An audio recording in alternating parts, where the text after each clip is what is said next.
নমস্কার, তোমাদের সবাইকে সানা স্মাইল এডুকেশন সেন্টারে স্বাগত জানিয়ে আজকের ক্লাসটি শুরু করছি।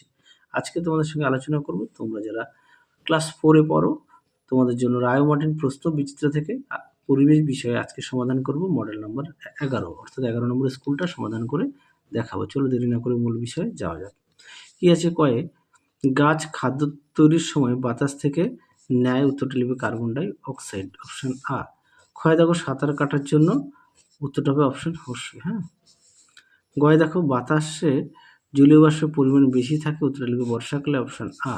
ঘয়ে দেখো তরল পদার্থের নিজস্ব আকার নেই, অপশন অ।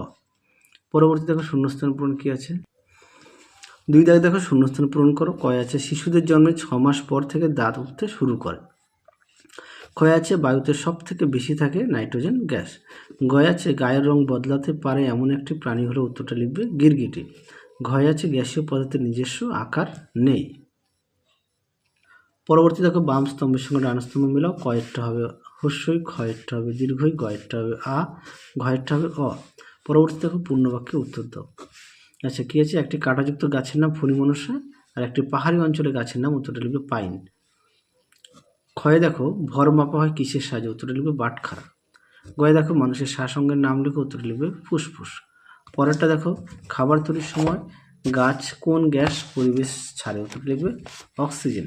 পরেরটা দেখো দাঁতে কাজ কি কি, এই প্রশ্নের উত্তরটি তোমাদের মডেল নাম্বার 7 আমি উত্তরটা দেখিয়ে দিয়েছি, সেখান থেকে একটু দেখে নিও।